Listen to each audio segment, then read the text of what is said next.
Assalamualaikum warahmatullahi wabarakatuh.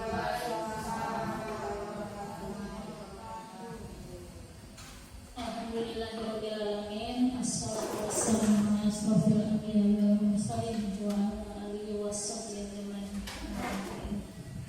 Allahumma shalli ala sayyidina Muhammad wa ala sayyidina Muhammad.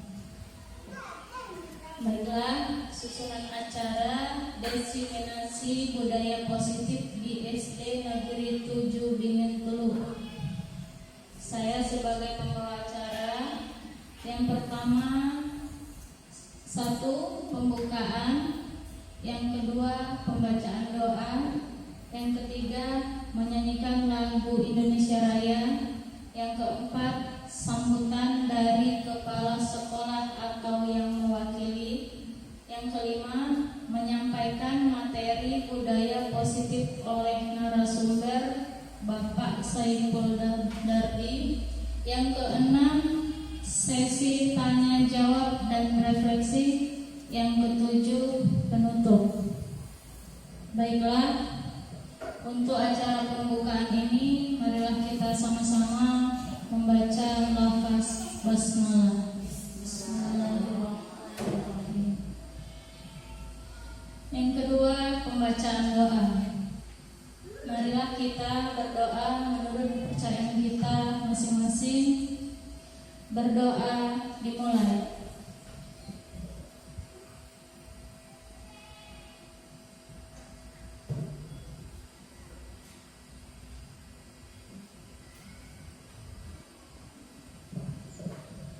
Selesai.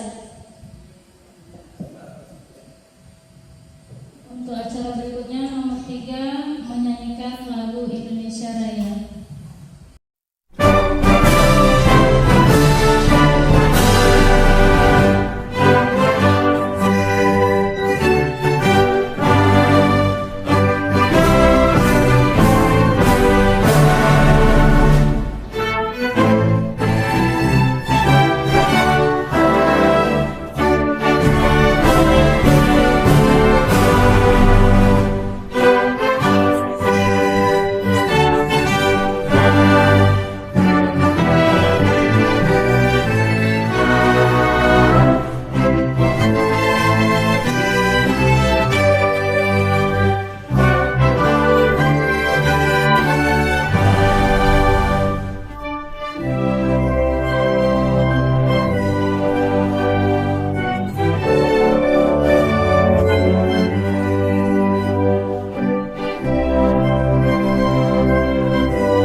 Yang keempat, sambutan dari kepala sekolah atau yang mewakili.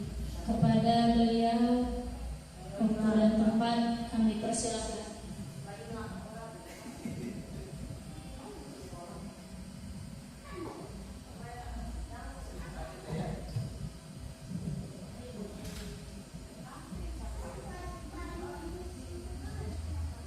Baiklah, acara selanjutnya yang kelima, penyampaian materi budaya positif oleh narasumber Bapak Saiful Dardi. Kami persilakan kepada Bapak Saiful Dardi.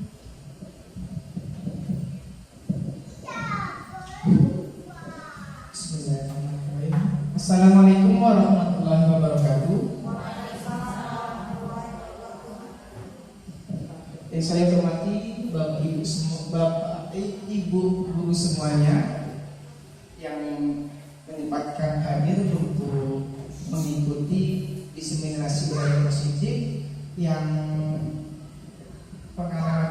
saya dapatkan ketika mengikuti pendidikan guru penggerak angkatan 10, yaitu di modul 1.4. Baiklah, untuk menghemat waktu, langsung saja diseminasi budaya positif ini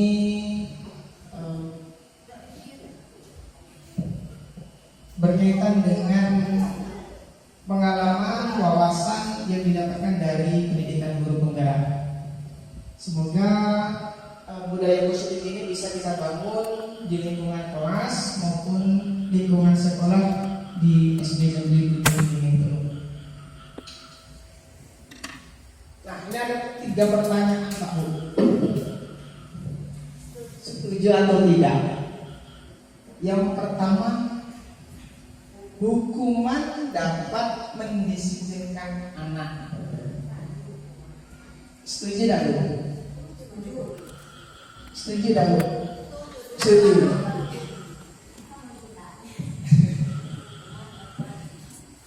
Hukuman dapat mendisiplinkan anak. Nah, mayoritas dari kita setuju. Ada pernyataan yang kedua, pemberian hukuman dengan hal positif seperti membaca atau membersihkan halaman sekolah dapat meningkatkan disiplin anak. Setuju. Pernyataan yang ketiga, memberi penghargaan dapat meningkatkan motivasi belajar anak. Ini sependapat sebenarnya dari pengalaman sebelum saya mengikuti pendidikan guru penggerak, ya, bahwasanya 3 ini kita menyetujui. Namun dengan perkembangan zaman yang sekarang, 3 pernyataan ini seharusnya tidak kita lakukan atau minimal kita mengurangi dulu. Yang pertama, hukuman dapat mendisiplinkan anak. Ingat Pak, hukuman ini kita berikan kepada anak tanpa ada kesepakatan yang jelas. Misalnya, pertama, anak terlambat, tiba-tiba feeling menolongan, pernah nggak kita sepakat dengan anak? Janji dulu, belum ada. Artinya kita itu sudah menghukum anak, mensanksi anak, dan membuat anak itu merasa bersalah. Di posisi kita tidak tahu, kita melakukan kesalahan, langsung kita dihukum tanpa ada perjanjian yang jelas tadi. Sama seperti anak seperti itu. Jadi hukuman dapat mendisiplinkan anak ini sebenarnya tidak setuju, karena sebelumnya tidak ada kesepakatan dengan anak. Yang kedua, pemberian hukuman dengan hal positif seperti membaca atau membersihkan halaman sekolah dapat meningkatkan disiplin anak. Tapi juga setuju. Walaupun ini hal positif Pak Bu, kalau belum ada kesepakatan dengan anak, tidak bisa dilakukan. Ini artinya kita ini seperti super powernya anak. Kamu salah, langsung up. Itu harus kita kurangi dulu minimal. Kalau belum bisa mengubah, minimal kita kurangi dulu. Atau sampai main fisik, karena itu akan membekas. Saya yakin Bapak Ibu semuanya sekarang ingat mungkin pengalaman-pengalaman terdahulu. Pengalaman mungkin saya di SMA dulu pernah disakiti oleh Ibu A.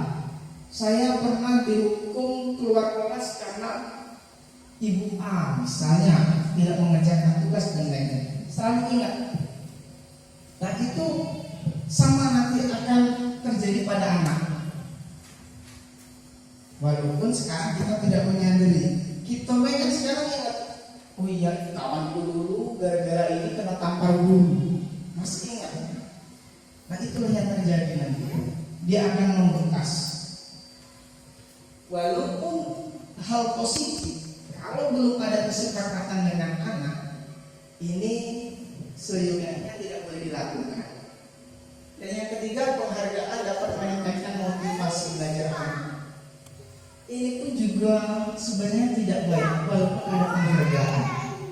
Bedakan antara penghargaan dengan apresiasi. Siapa yang bisa mengerjakan ini, saya kasih 5.000. Siapa yang juara 1, saya berikan buku 5 buah. Artinya bagi anak yang memang ada kompetensi, ya dia senang paham mestinya apa. Tapi yang enggak,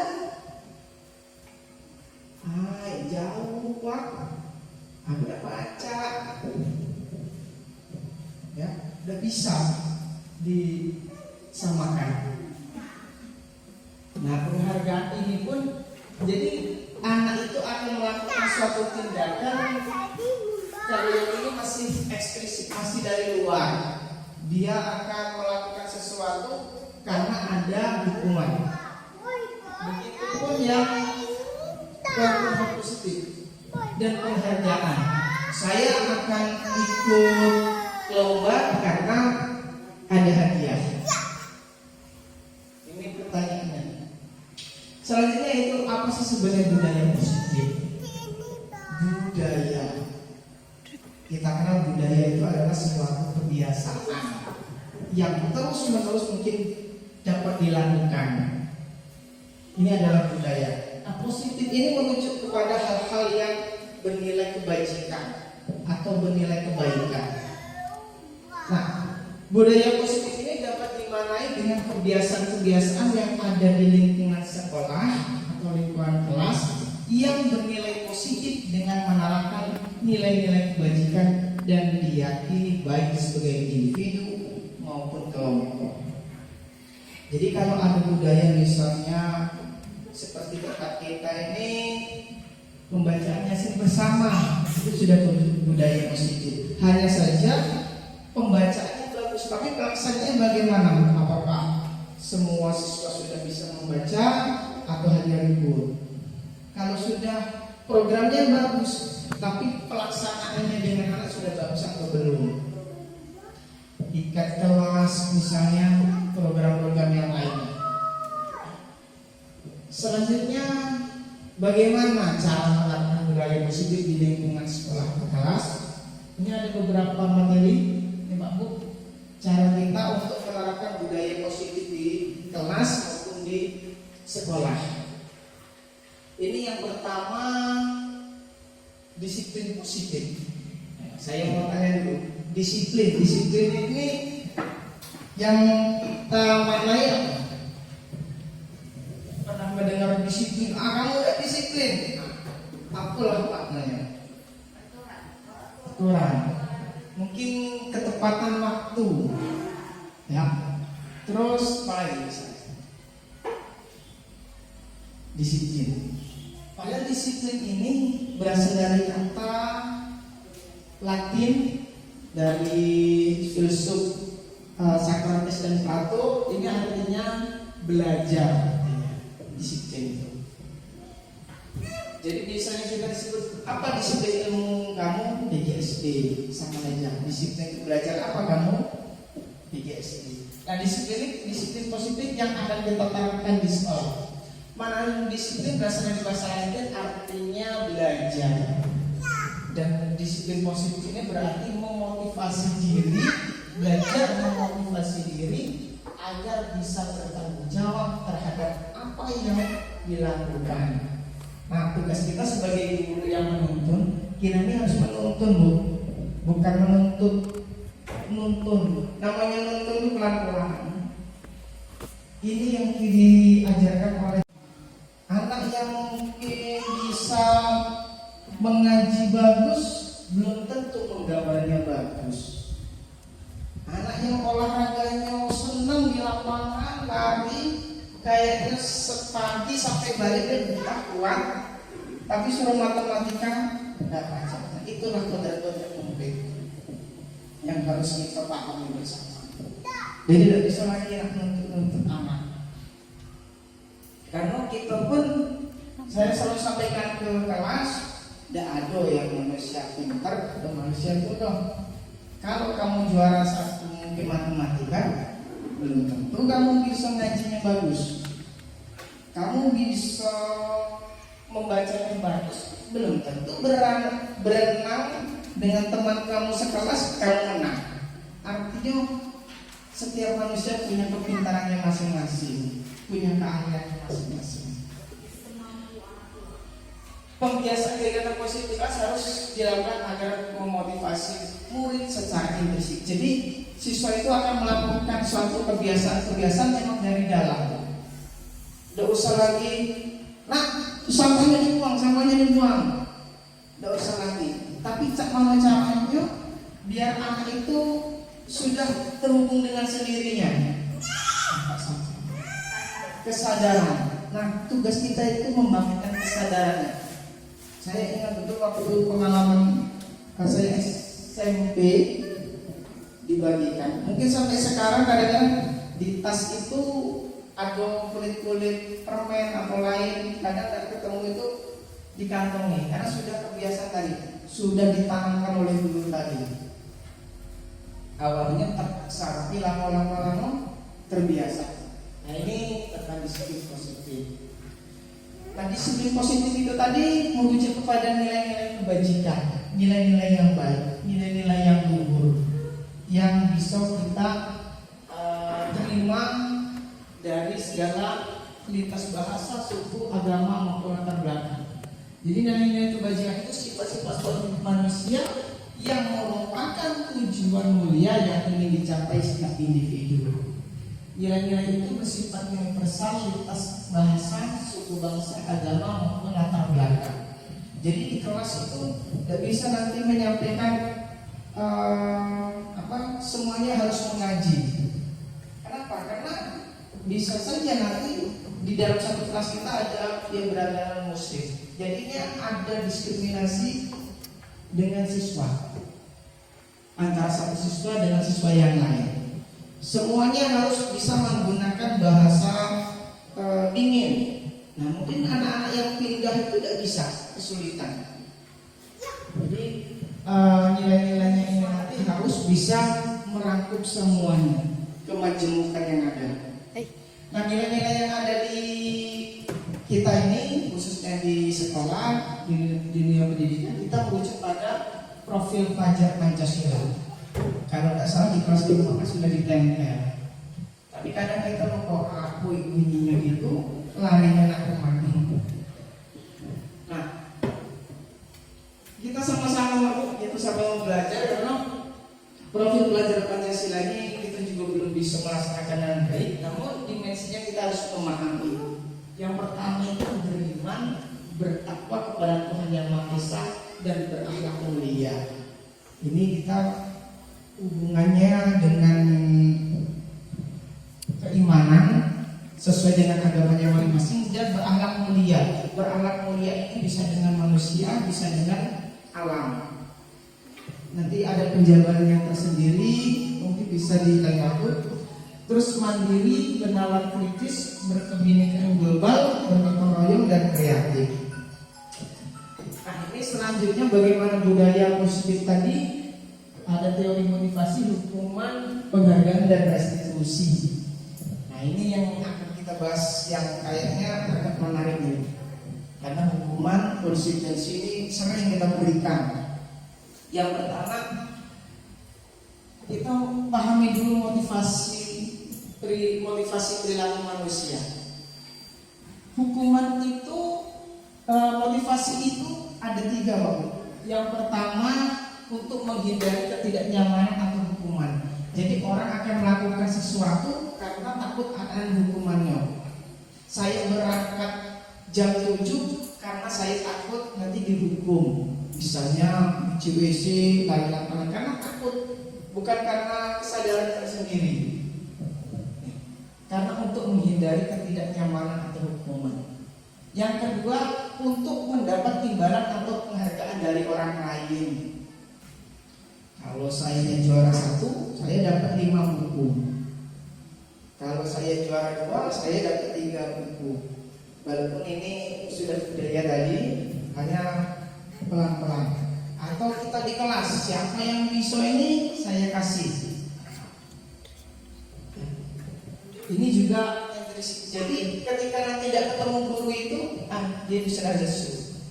Kan seperti itu yang kita pahami di kelas. Ketika dengan guru A semangat, kita ganti dengan guru B agak kendor.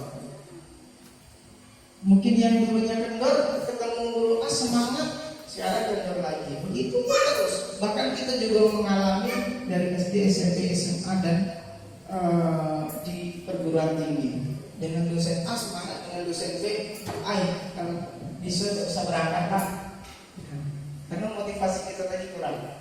Dan yang ketiga, ini motivasi yang diharapkan itu untuk menjadi orang yang mereka inginkan dan menghargai diri sendiri dengan nilai-nilai yang mereka percaya. Sebagai contoh, misalnya anak berangkat pagi. Berangkat pagi, dia sudah duduk di kelas, dia tidak pernah terlambat, artinya dia sudah menghargai dirinya sendiri. Itu sudah menunjukkan motivasi dia sudah intrinsik, memang dari dalam. Selanjutnya ini yang biasa kita gaungkan, merdeka. Merdeka bebas, bebas tugas, bebas rasa kehendak. Ini sebenarnya merdeka yang diharapkan oleh Bapak Ki Hajar Dewantara, Bapak Pendidikan Indonesia atau KHD.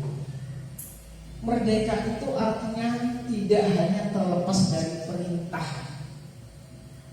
akan tetapi juga cakap membuat memerintahkan diri sendiri. Artinya merdeka itu kita ini bergerak, melakukan aktivitas tanpa disuruh-suruh terus, sudah sadar diri, dan kita bisa memerintahkan diri sendiri. Saya harus menyelesaikan ini yang waktu sekian menit, sekian jam. Ini besok sudah harus selesai. Ini arti kata merdeka. Yang kita pahami merdeka itu, ya, siswanya merdeka, bebas. Nah, artinya bebas tadi di sini, ya, bebas dari perintah, kita bebas memerintah diri sendiri. Dia bebas, dia mau kemana, dia akan melakukan apa, tetapi tetap merujuk kepada nilai-nilai kebajikan. Ini penghargaan. Ini saya berikan foto-fotonya, ini memang foto-foto yang dilakukan seperti ini. Awalnya memang natural tadi, tapi saya foto ini anaknya tidak tahu. Saya ingin menerapkan dia buang sampah itu karena dilihat dulu atau tidak. Coba saya foto. Yang kedua, anak mulianya yang jadi indikator saya, ketika lewat depan guru, dia nunduk atau biasa? Tanpa harus diingatkan dulu. Ketika dia nunduk, berarti memang sudah menyadarkan diri. Tapi rata-rata yang perempuan, kalau yang laki-laki agak sulit kayaknya.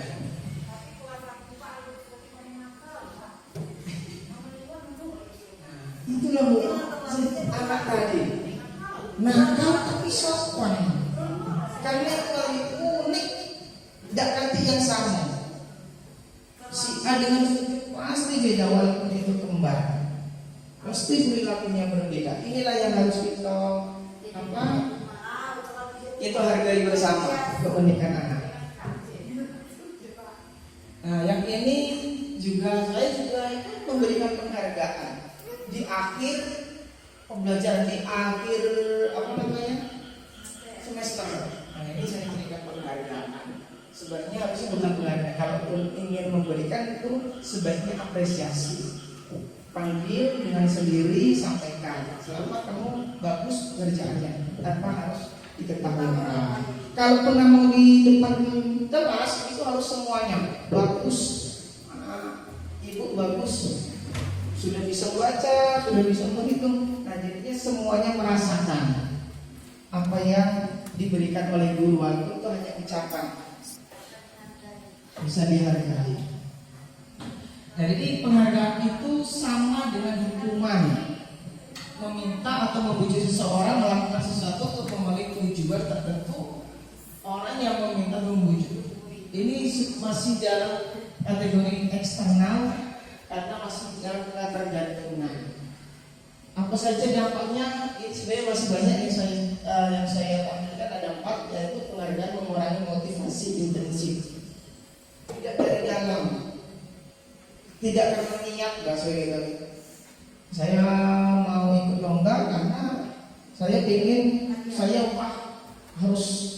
ingin jadi guru yang ini berarti masih eksternal. Saya siswa misalnya, saya ingin lomba ini karena hadiahnya 2 juta bisa untuk beli HP.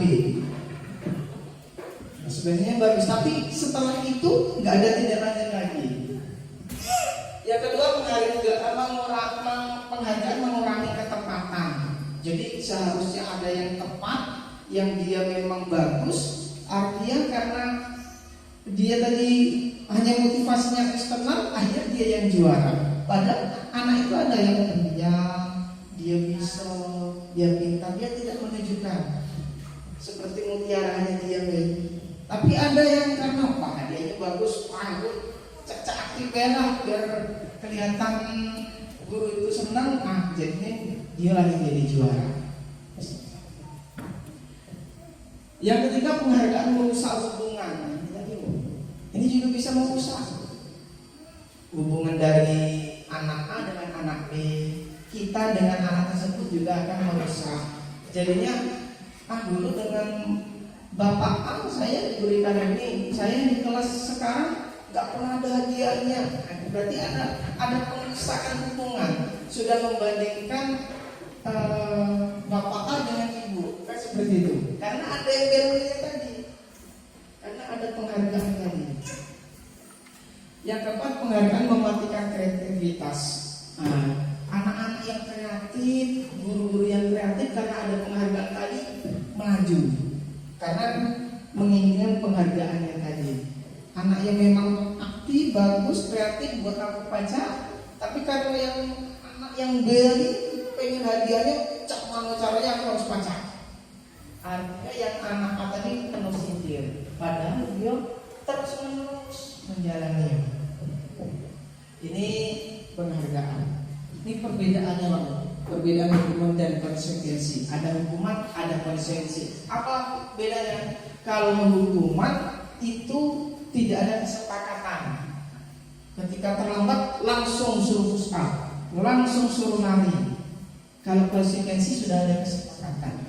Coba kita baca, mencatat 100 kali di dalam buku kalimat saya tidak akan terlambat lagi karena terlambat ke sekolah. Ini kira-kira hukuman atau konsekuensi?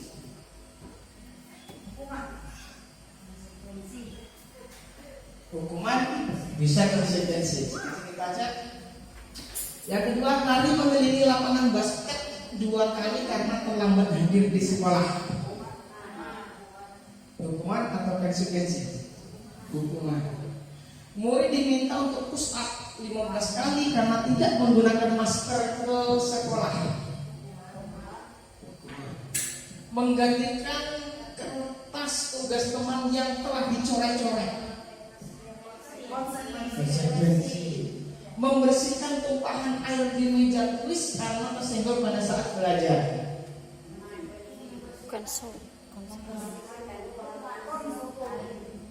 Membersihkan tumpahan air di meja tulis karena tersenggol saat belajar. Ada mau minum kesenggol, langsung dibersihkan.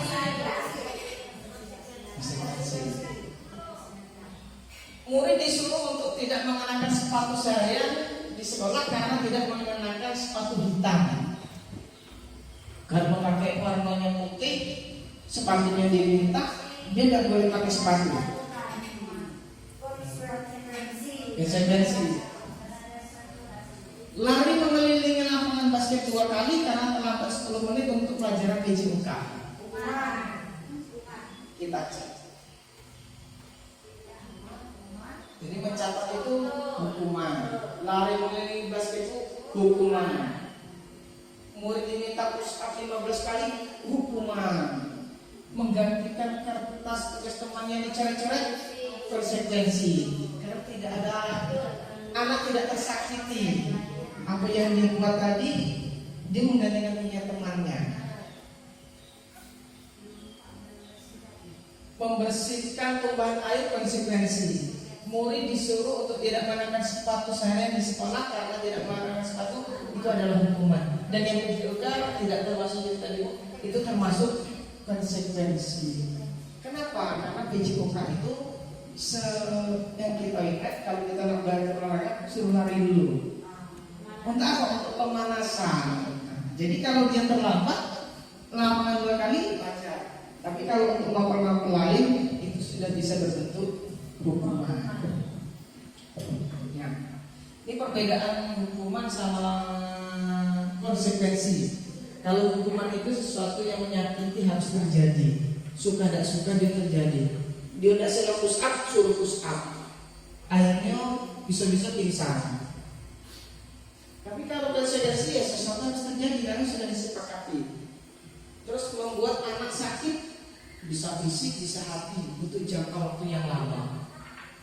Nah saya dulu misalnya diajar khusus ingat-ingat, pas ini suruh push up, nah sampai besar ingatnya. Tapi ada yang lebih kuat, guru itu enaknya dulu.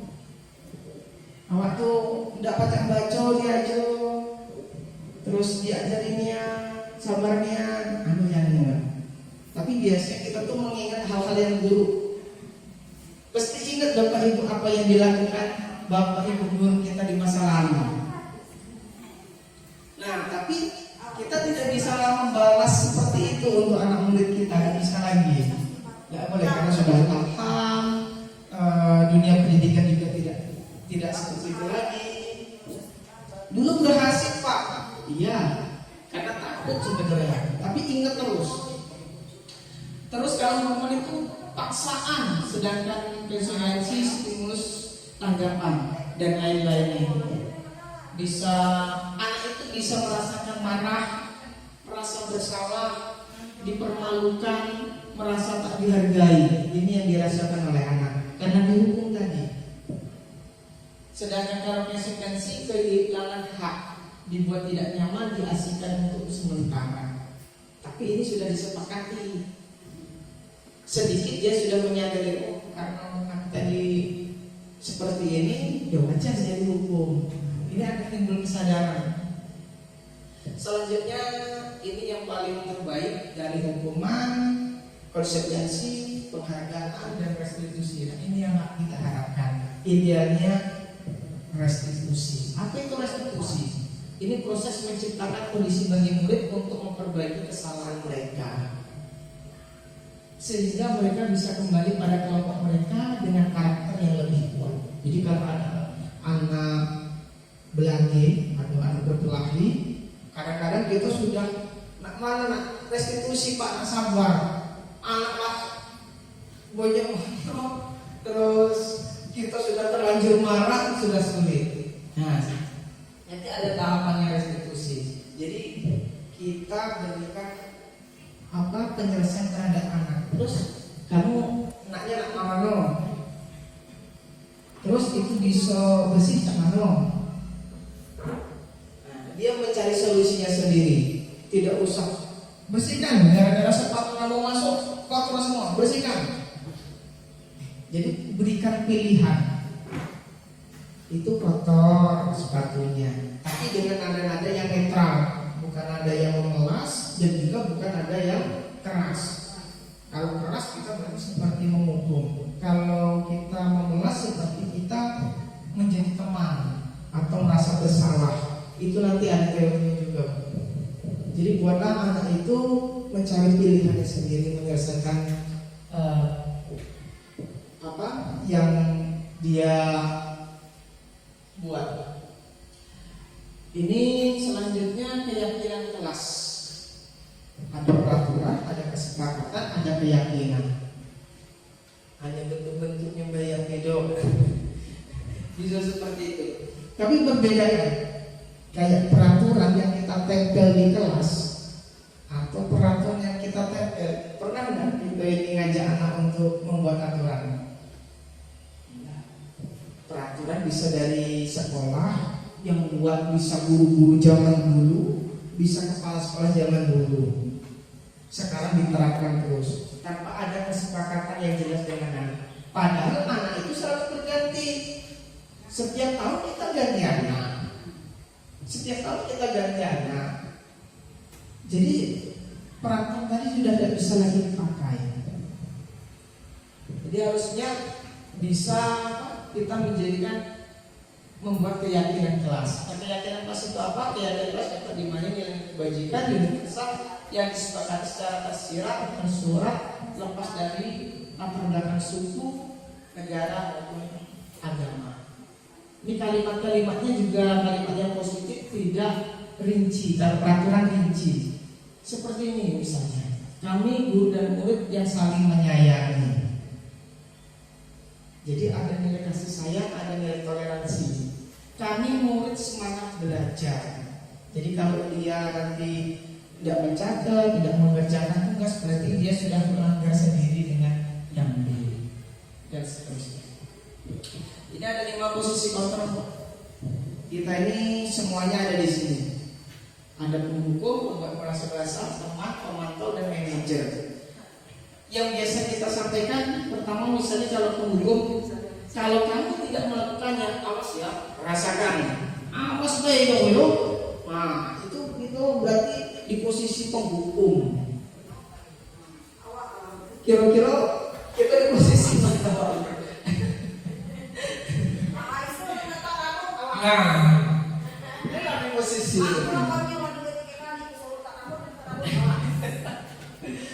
Yang posisi kedua membuat orang merasa bersalah. Kamu seharusnya sudah tahu, ibu kalah sekali mengatakan ibu stres. Nah, ketika ini stres, pening balaku. Pernah nggak seperti itu? Nah, jadi di situ tuh sebenarnya anak merasa, saya ini salah. Guru saya sampai marah. Ada yang sifat seperti itu, ada yang tidak merasakan juga ada banyak. Atau sebagai teman, ayolah lakukan. Masa kamu tidak mau? Ingat dulu ibu pernah bantu kamu.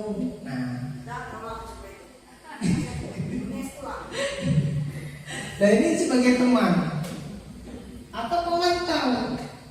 Sudah kasih kesepakatan, kita sepakat. Nah kamu melanggar. Nah kemarin aku peraturannya. Kalau kamu tidak piket, apa peraturannya? Dia jawab deh. Ini Pak, harus piket selama 3 hari Pak. Nah, setelah tahu, kita melakukan. Nah, kalau kesepakatan,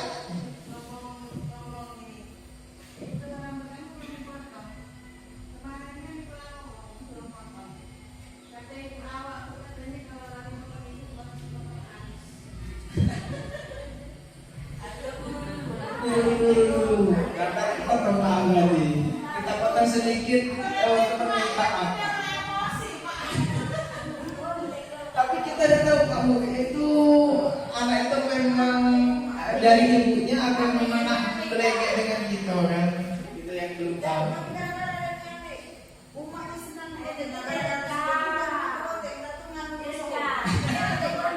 Nah itulah macam-macam anak tadi yang harus kita rangkul semuanya. Kembali yang kelima ini sebagai manajer. Jadi manajer itu bukan hanya di kepala sekolah, itu ini di kelas sebagai manajer. Jadi kalau ada anak yang melanggar, apa yang kita yakini? Apa sih yang kamu yakin perbuatan kamu nyata? Terus apa yang bisa kamu kerjakan untuk memperbaiki kesalahan ini? Itu kotor. Siapa yang salah tadi? Nah, terus nak biar bersih. Nah, dia mencari solusinya sendiri. Atau nanti membersihkan, atau ngepel, atau istirahat. Dan itu solusi dari dia. Nah, ini yang harus kita ajarkan agar anak bisa mencari solusinya sendiri. Nah, tahap yang terakhir ya. Ini segitiga restitusi. Dari restitusi lagi ada 3 tahapan. Nah, segitiga. Yang pertama, ini saya suka berdebat tadi. Ini kalau anak sudah tidak bisa di segitiga ini, tidak tahu lagi segi berapa. Semua. Jadi idealnya ada 3 Bu. Kalau ketika anak itu ada rasa masalah, yang pertama stabilkan identitasnya dulu. Ya. sama seperti tadi kejadian tadi. Nah, kita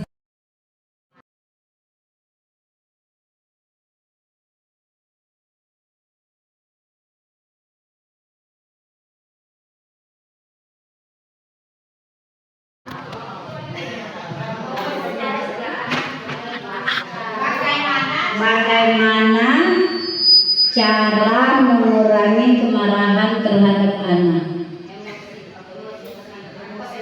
atau menahan emosi, cara menahan emosi.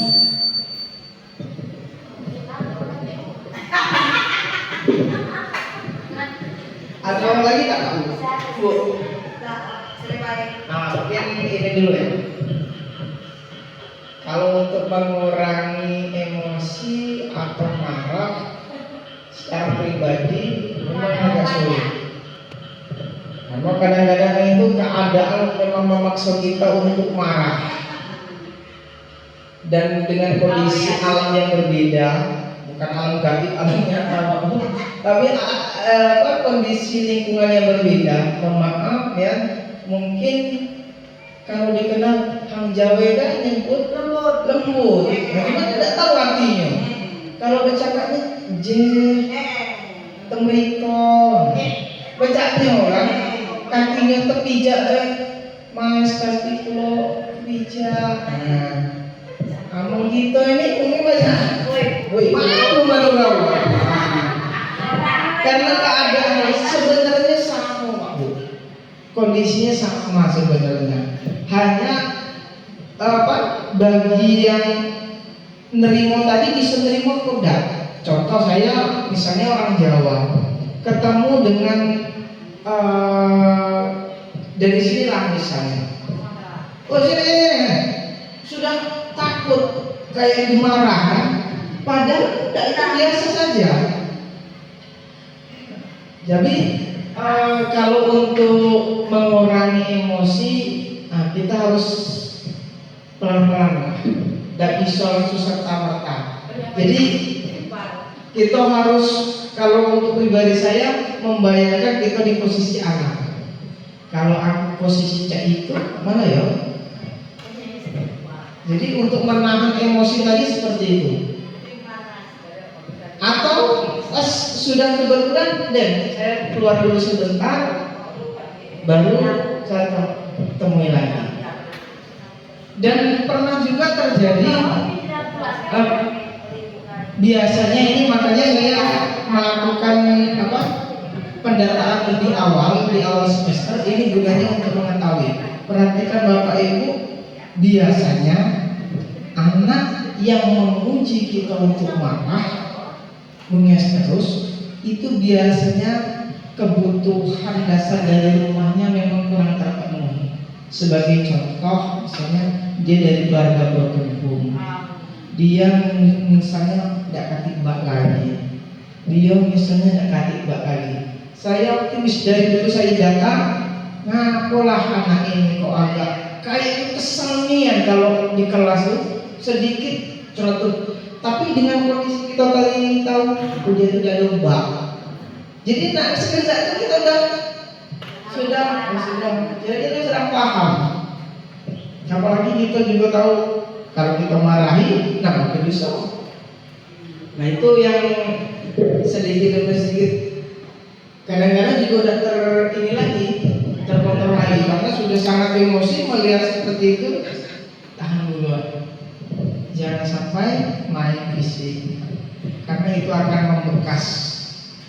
Apalagi kata-kata kasar, saya pernah mengutip dari mengikuti pelatihan ini untuk PAUD sebenarnya.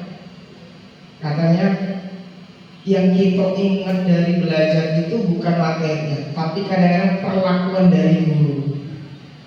Ingat, kita ini dilakukan, wah enaknya begitu, aku ke situ disambutnya baik. Ingat perlakuannya, tapi bukan isi materinya sebenarnya kan. Matematika dengan itu, tapi pas ini saya ingat. Itu perlakuan yang kita ingat. Mungkin itu Bu sedikit menjawab kalau untuk emosi tadi.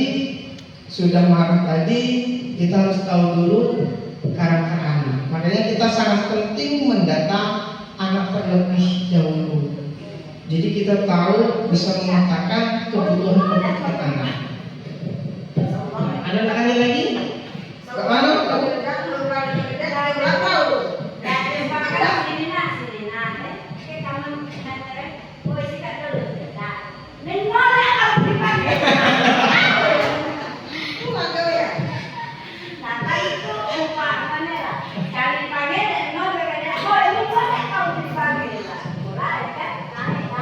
Tapi memang itulah bahwa kondisi yang berbeda tadi mungkin memang agak membedakan.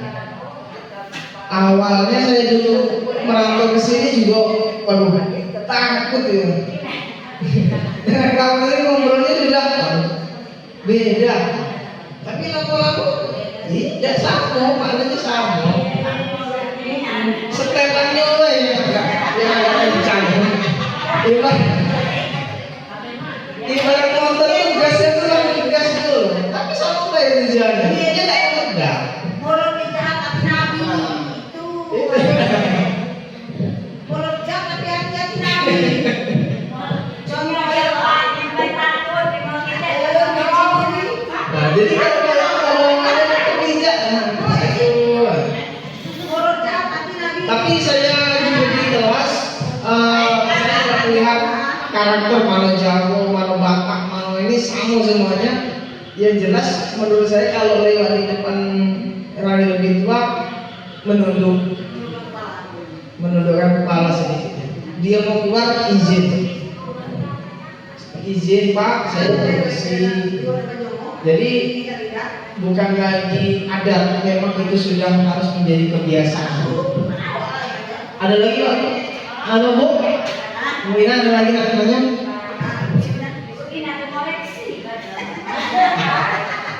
Nah ini ada yang saya terapkan juga di siswa ya, pendidikan institusi. Ada juga 3 tahapan ini sebenarnya tidak harus langsung langsung urutannya enggak. Bisa langsung kedua dengan ketiga, boleh. Yo kamu apa yang kita yakini kemarin, yo Bu, awak mainin Bu. Nah, terus mana solusinya? Kan kamu sudah berbuat, mana solusinya? Boleh tak Bu mainin? Atau kita nawarkan? Nah, atau nak dibersihkan itu kita memberi tawaran atau dia mencari solusinya sendiri. Yang diharapkan dia mencari solusinya. Tidak cari solusi, dia tidak tambah menges lagi, lepas, menges, waktu pasan, namanya pasnya menulis.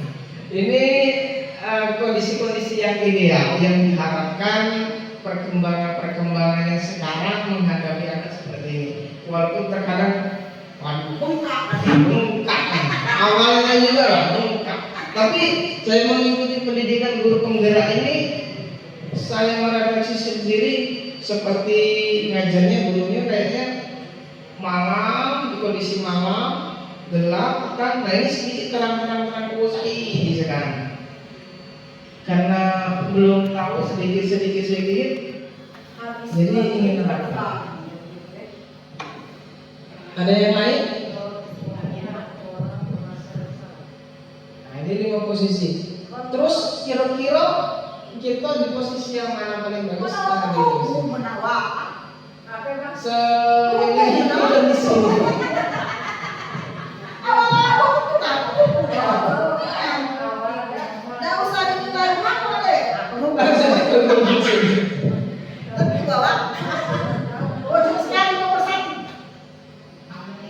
Nah jadi sedikit kita lakukan. Kalau sama kita mau memberikan mungkin hukuman ya, nah kita harus ada konsekuensi tadi, harus ada kesepakatan. Utamakan kesepakatan dulu.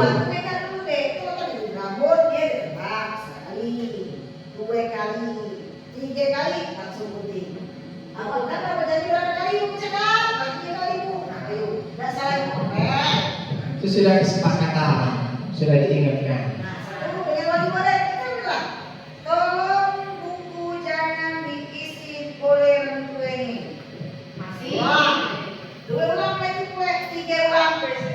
Ibu kalau pas sekolah dewek, tak usah pas sekolah SD 7.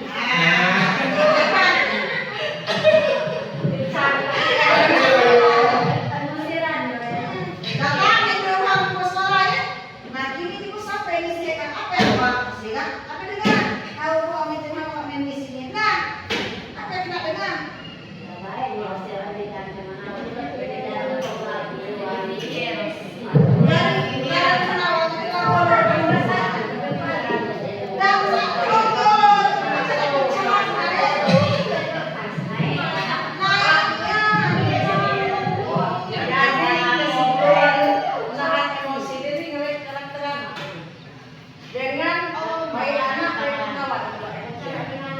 Jadi untuk menahan emosi tadi, lebih karakter anak dengan membaik kawan dan karakter itu. Ya, itu pilihan-pilihan Bu. Tidak saklek, ibaratnya tidak. Oh yang itu tergantung kita. Kalau saya misalnya itu menghadapi siswa, tapi kalau dengan mungkin di lingkungan lain kita di masyarakat keluarga, kalau untuk saya kayak dalam kesannya, udah cuci muka, cuci tangan, wudhu, saya basuh, taruh ini, karena memang ya manusiawi untuk marah menahan emosi itu berat. Ya. Tapi kalau untuk siswa kita harus ingat bahwa apa yang kita hadapi itu adalah benda hidup, berbeda dengan benda mati. Keselamatannya mati-mati, nah selesai, tak usah, tidak ada yang rugi. Paling kita rugi mengeluarkan sendiri lagi. Tapi kalau untuk anak, ini dampaknya yang banyak nih. Bisa nanti orang tuanya tidak setuju. Bisa nanti dampaknya ingat, jangan di SMP itu dengan butuh, wah, bonges penuh. Nah, kan? Awak sampai udah SMA sekolah. Lagi yang susah dari batu kesimpulan. Nyawut penuh. Menahan emosi. Ya, kalau untuk menghadapi anak, kalau untuk pribadi saya Bu, ini saya lakukan melihat karakteristik anak di awal. Karena mesti saya datang di awal masuk itu saya minta kakak yang angkat dengan kakak. Saya nilai dulu. Kok tidak ada nama mbaknya? Kadang-kadang baru di sini saya tahu. Kok aktenya masalah ibu, aktenya nama ibu. Nah, saya tanya. Kok di akte ini di kakak kamu mbaknya ini, saya tanya. Nah biasanya seperti itu memang membutuhkan perhatian, karena memang dari keluarganya tidak dapat. Yang kita pahami bahwa anak melakukan sesuatu pasti ada sebabnya, ada motivasi dia untuk melakukan sesuatu. Jadi memahami akan terlupa kira-kira kalau tidak boleh itu. Tapi ada lagi dengan warna. Ada lagi dengan masyarakat akhir. Jadi ujung itu mengawal. Tapi ada lagi biar tanam itu sabar. Makanya memang apa ya? Kalau untuk pribadi, kalau untuk anak saya mengajarkan yang pertama memang kejujuran, toleransi, sama berakhlak dulu. Nggak usah banyak-banyak. Kalau nyilang jujur, memang udah ada. Siapa kamu bisa mengerjakan? Saya Pak. Ya, saya hargai nilainya 2, nilainya 4, karena dia sendiri. Itu saya hargai. Nah, untuk saling menghargai ini sedikit demi sedikit sulit, karena ini tergantung pada sikap masing-masing. Misalnya saya ajarkan dari tiket, kelas ini bukan kelas A, kelas ini bukan kelasnya B, kelas ini bukan kelasnya misalnya salah satu dari A, tapi milik semua. Agar kita sama-sama nyaman di sini, jangan. Nah, misalnya tiket dibersihin, Nah, siapa yang bertanggung jawab? Yang pada hari itu. Jadi saya memberi kesepakatan kelas itu harus bersih. Terus kalau ada piket saya berikan nanti piketnya 3 hari, bahkan dulu malah seminggu betul yang tidak piket ataupun kotor. Jadi yang bertanggung jawab adalah yang piket pada hari itu. Jadi tidak usah mengurusi yang tidak piket, yang ini pokoknya tugas kamu bareng-bareng gimana caranya bersih. Nah, dalam waktu 7 hari tadi dan jeronian datang lagi, kelas itu bersih terus. Ini yang saya terapkan sedikit demi sedikit. Saya terapkan di kelas. Itu yang toleransi tadi. Jadi kalau misalnya marah tadi, ya kekasihan memang satu tuh toleransi itu yang agak sulit. Kalau kita dijungkit, sebenarnya juga sakit ya, bisa gigit. Kan? Kalau kita zakat ini mungkin orang yang luar tidak terima, mungkin sama dengan kita pada itu. Pentingnya kita ini saling refleksi, introspeksi sendiri. Nah makanya kemarin hasil dari kami ikut ini, baru kemarin anak harus naik. Anak harus naik. Kenapa seperti itu? Katanya saya yang dulu terang. Dikembalikan lagi. Kita ini ngajar sudah belum. Kita ingat tidak tujuan pembelajaran kita? Kita tuh hafal apa udah? Kita hafal budak tuh harus tahu. Misalnya jelas hari ini kita akan belajar pecahan. Pecah berarti tidak utuh. Nah, anak itu ingat pecah berarti tidak utuh. Kita tahu. Tidak sudah tidak buka-buka referensi, tidak nyari-nyari lagi. Kita ingat kita akan belajar pecahan, pecah. Anak itu sudah tahu tujuan belajarnya. Begitupun guru juga jelas. Ini yang harus dipahami. Yang kedua, kalau tidak naik kan sudah ada bimbingan belum dengan anak? Sudah dilatih, sudah dibimbing, sudah ditanyakan orang tuanya, sudah ditanyakan belum? Sudah ada. Jadi memang seperti itulah kondisi ideal guru yang sekarang ini menuntut seperti itu. Apa yang naik di sekolah dan kalau naik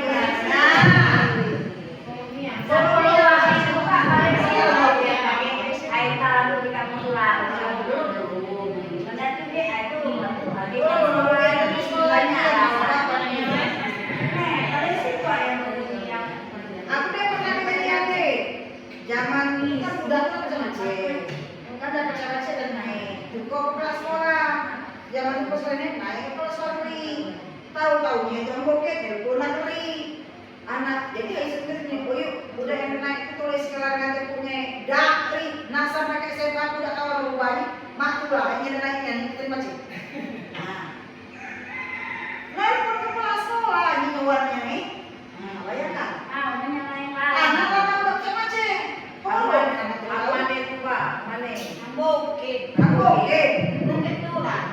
Jadi kalau yang seperti itu, kalau saran saya kita harus buat catatan yang lengkap. Nilainya sudah lengkap, catatan sudah lengkap, apa pelanggarannya, berapa kehadirannya, apa kesalahan-kesalahannya, dan tulis. Apalagi nilai semester menjadi protes Karena kita kalau sudah punya bukti otentik, ini tulisan anak kamu, ini nilainya, terus hitunglah sendiri berapa. Ini kehadirannya jelas. Jadi ada bukti, kita harus apapun harus jelas. Nah, yang terakhir adalah sudah bertanya tadi, kita refleksi dulu. Refleksi ini apa yang ditemui?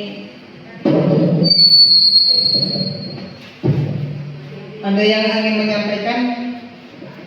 dari hasil penyampaian materi dari saya, misalnya operasional apa, jadi apa yang bisa ditemukan, kalau benar.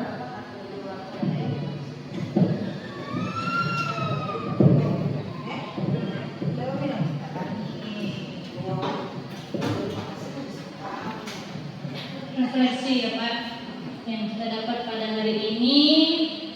Yang pertama itu untuk kita sebagai guru ya Dak Bu, nambah wawasan kita sebagai guru untuk bisa tahu cara memotivasi anak, toleransi kepada anak, ataupun memahami anak kita serta didik kita. Itu saja kira-kira. Ada yang mau ditambahkan? Silakan Bu.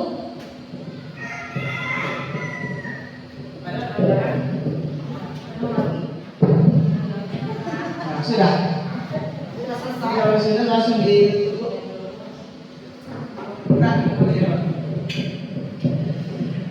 Baiklah, ibu-ibu, materi sudah saya sampaikan. Terima kasih atas perhatiannya. Semoga budaya positif ini sedikit demi sedikit bisa kita terapkan di sekolah kita, sekolah SD Negeri 7 ini dulu, agar sekolah kita ini menjadi lebih tertib, lebih nyaman, lebih aman untuk anak. Jadi tujuannya itu anak bisa merasa lingkungan yang nyaman. Cak mana caranya biar nyaman? Ini tujuannya. Semoga materi ini dapat bermanfaat. Saya akhiri. Wassalamualaikum warahmatullahi wabarakatuh.